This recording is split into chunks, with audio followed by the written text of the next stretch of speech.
immersed in natural waters, like the mollusk in marine phosphorescence. in me sounded the crusty salt, forming my singular skeleton. How to explain, almost without the blue and bitter movement of breathing.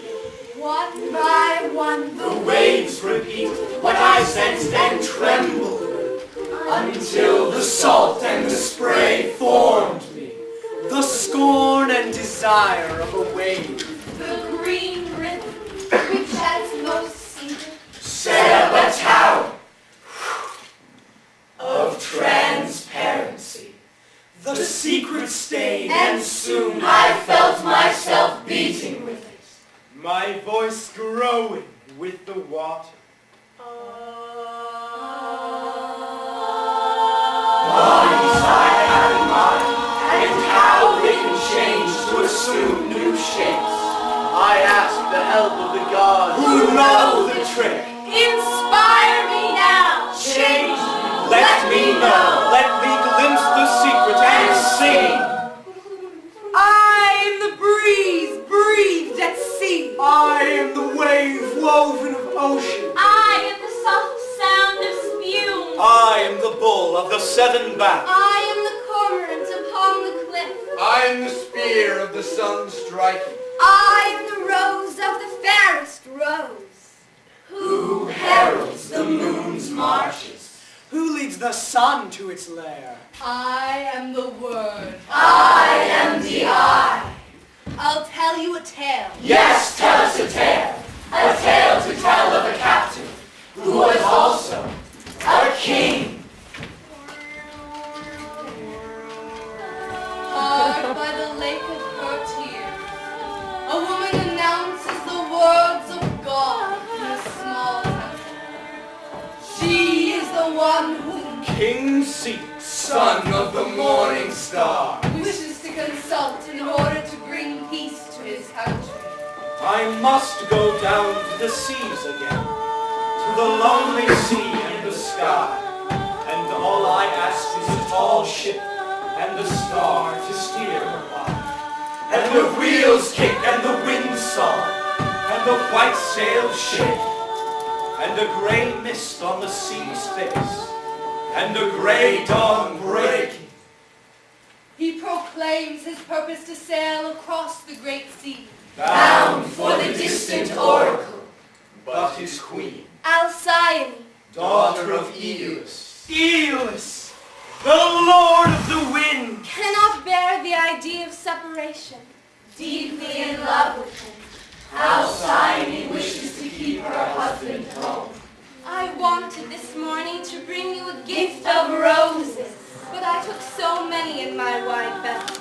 The tightened knots could not contain them all And burst asunder.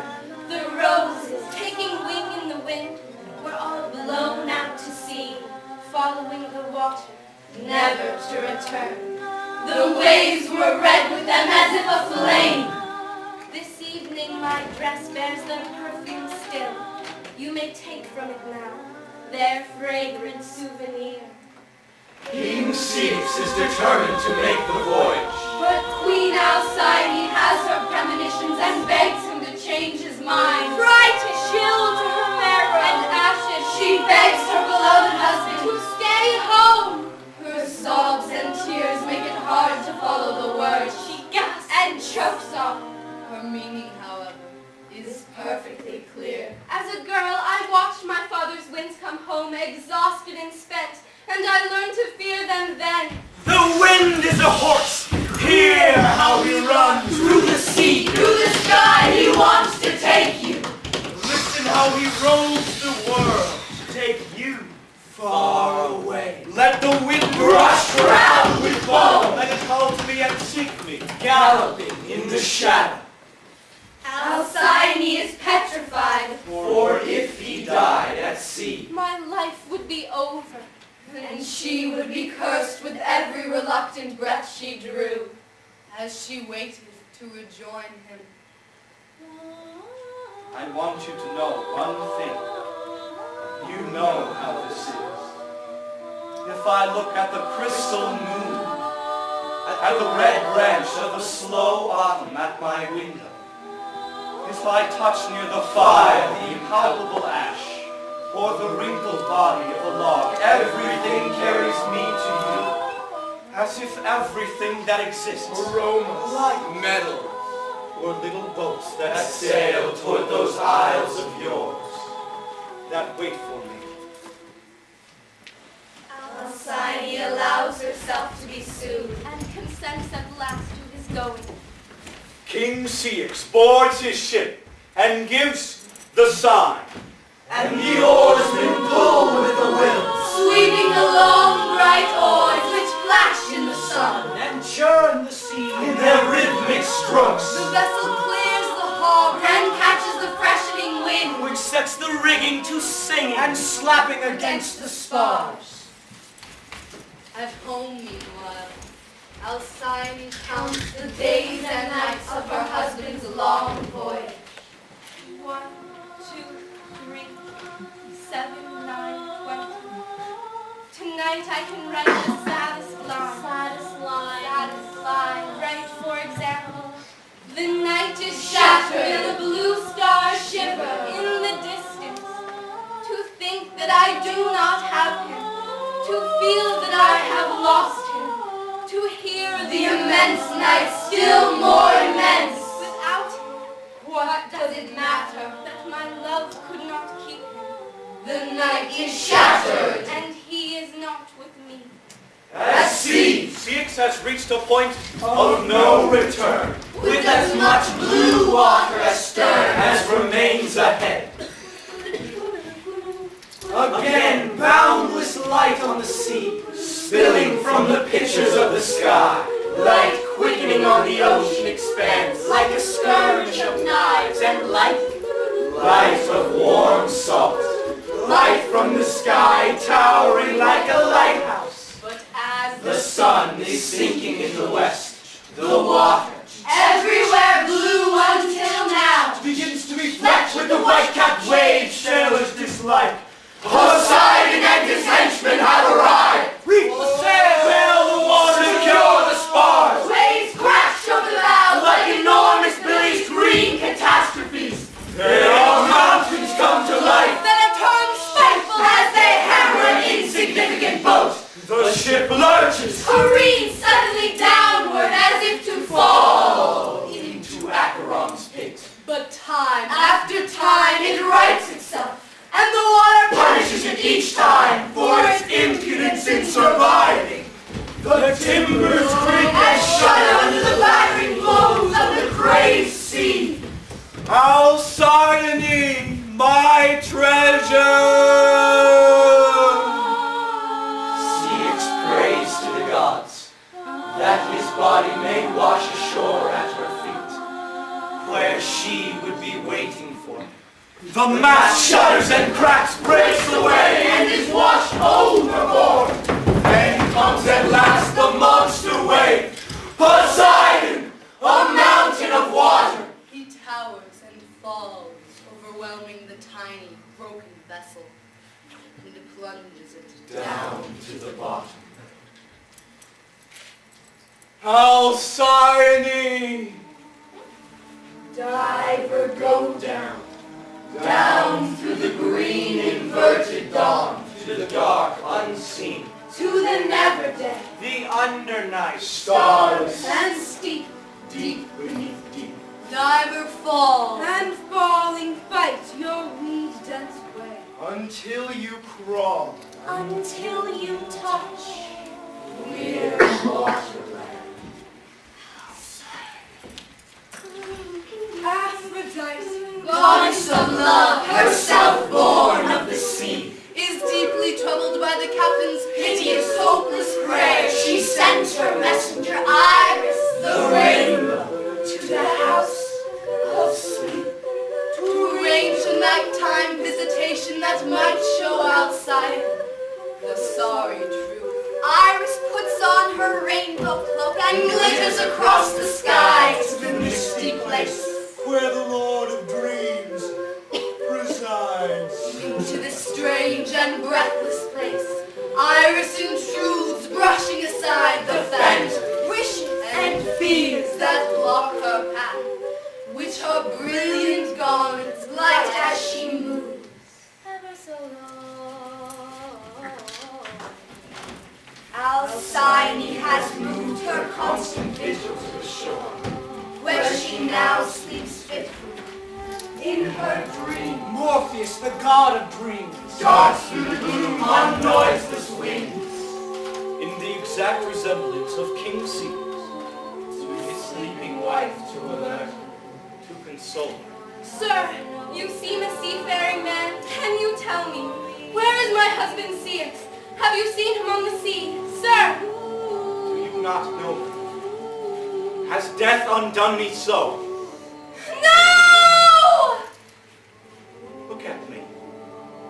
I charge you, look at me and know your husband's ghost. Your prayers have done no good. For I am gone, my little bird, beyond all help or hope forever.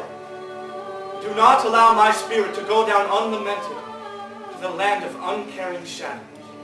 I told you. I knew it would happen and I begged you not to go. I knew the day you sailed I'd lost you forever. The ship, my hopes, and my life grew smaller, all at the same time. You should have allowed me to come. Little bird.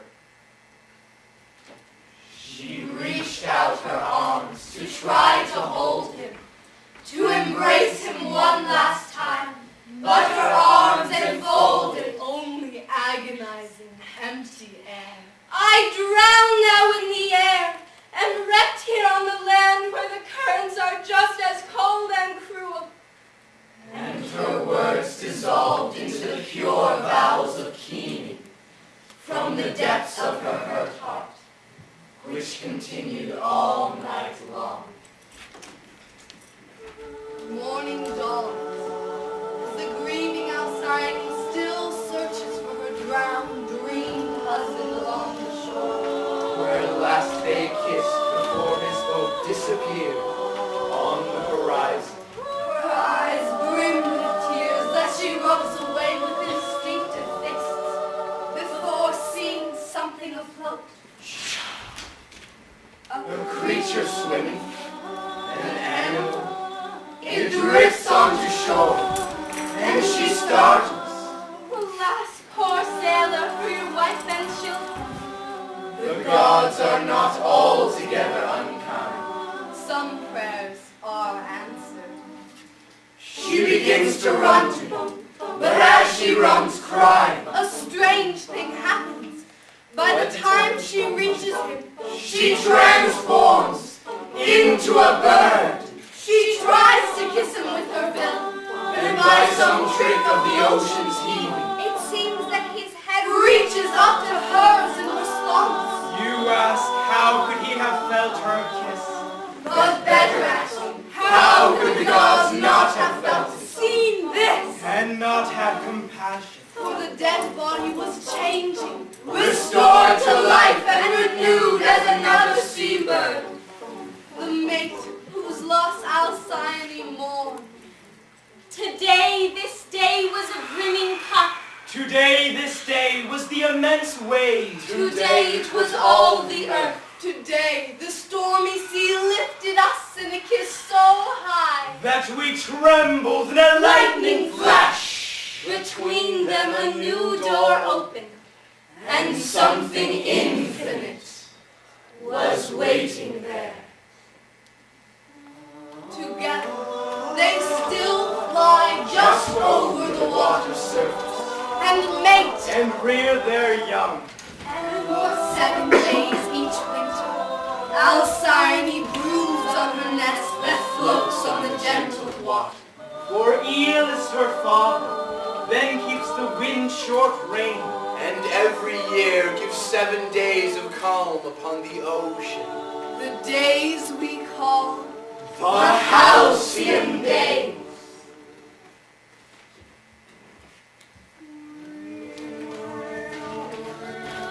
There is a pleasure in the pathless woods. There is a rapture on the lonely shore. There is a society which intrudes by the deep sea. and music In its roar. I love not man the less, but nature more. From these are interviews in which I steal from all I may be, or have been before, To mingle with the universe, and feel what I can ne'er express. yet cannot all conceal. Roll on, thou deep and dark blue ocean, roll!